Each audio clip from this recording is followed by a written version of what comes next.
They say to choose your friends wisely. Choose friends who influence you to be a better person. Although I've chosen a great batch of friends who influence my habits, I sometimes find myself in a position where I have to be them. I find myself comparing everything I do to those superior to me, and as of now, the only thing I can do is think about what I did wrong and what everybody else did right. However, what happens when the pressure becomes overwhelming and endless? What happens when comparisons consume our thoughts, impacting our mental health and well-being? My name is Ruhi, and I want to shed light on the downsides of constant comparison and offer insights and ideas into how we can cultivate a healthier perspective on ourselves. All my life, I've aimed to be the best. And after every struggle, after every lousy grade would create waves of disappointment and frustration. It's even worse when my mind compares myself to friends or anyone my age. I often would dismiss my accomplishments, no matter how significant, because someone else has achieved something slightly better. I begin to question my abilities, wondering if I actually deserve the admiration I always receive from my parents and my family members. As a member of the AAPI community, as well as being an only child, the environment I live in is positive as well as it is stressful. It feels like it feels like someone has a camera on my face and they oversee every step, every breath, and every moment of my life. It sometimes feels like I have no air to breathe and no thoughts for myself. But my parents' vision of me is different because they only see me through a foggy glass. Sometimes I can't even get through a conversation without the subject changing to school, grades, or anything futuristic. I can't even describe how it feels when I get a test grade lower than an A. I mean, who would I tell? My parents only ever listen, but they never actually understand. My parents don't really have anything to do with my constant comparison. My parents don't really have to do anything with my constant comparing personality, but growing up in a relatively competitive environment does. We all have our fair share of times where we competed with our friends in small games like Monopoly or hide and seek.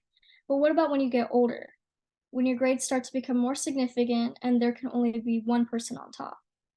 As I grew older, the competitive environment around me had a significant impact on my personality and how I perceived myself in relation to others.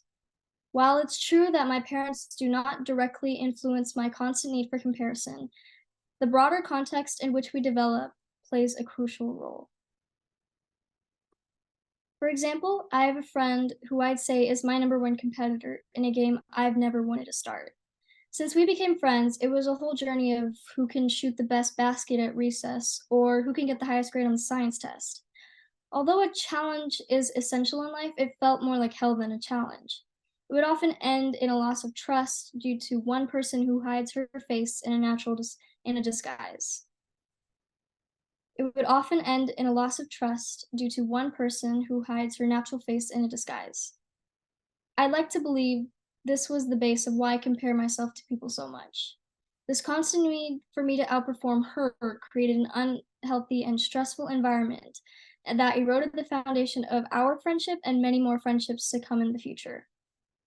As friendships were lost and as trust was broken, school still remained a cold sore that wouldn't go away.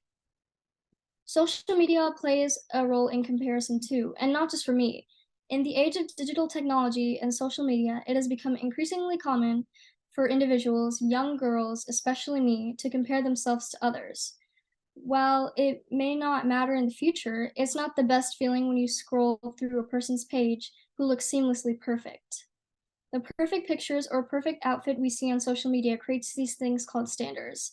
Standards reflect people's imaginary life falling into reality. The world expects to see a perfect face or a perfect body for it to be considered social media worthy. I fall into a similar but different category as social media platforms not only emphasize physical appearance, but it also acts as a platform of showcasing achievements and success. Since I was in middle school, it was my dream to go to Yale University in New Haven, Connecticut. I've always wanted to experience the autumn leaves on the East Coast and go to school in a cable knit sweater. While it's a good goal to reach, it's also a far one, distance wise and academically. Seeing multiple people post on their platforms about their acceptance into Ivies encourages me, but scares me at the same time. I see many fellow AAPI members talk about their journey into Yale and the activities that they got to do to get in. And I start to think multiple things like, what is that? Or, I didn't even know you could do that. And my favorite, I should have started yesterday. Drawing back to the topic of comparison, I've always felt the pressure of needing to get into a good school because of my Indian heritage. The pressure to excel academically and gain admission to prestigious educational institutions is a common experience for many individuals, regardless of their cultural background. However, it is true that in certain cultures, such as my Indian heritage, as I've mentioned, often place a strong emphasis on education, achievement, and the need to excel academically. Now that I've talked about my conflicts and multiple of my personal stories, it might be noticeable that I'm not the only one who feels this way. A lot of AAPI girls that I know feel the exact same way as I do. So if you feel this way, you are 100% not alone. In fact, 90% of women compare themselves to each other, and nearly 40% of the population are negative appearances of themselves.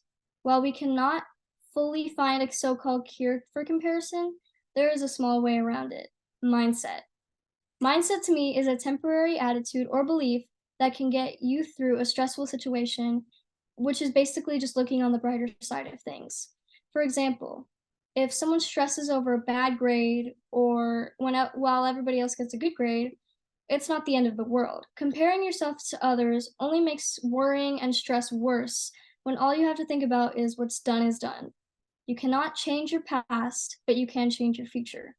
A positive mindset may not always last for too long, but it is much better than having a negative mindset for every scenario. It's better to say that you control a lot more than you think.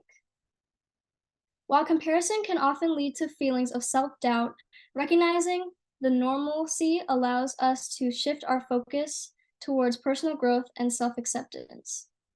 Rather than being consumed by comparisons, we can actively change their influence by embracing our individuality, celebrating our unique strengths, and focusing on a positive mindset.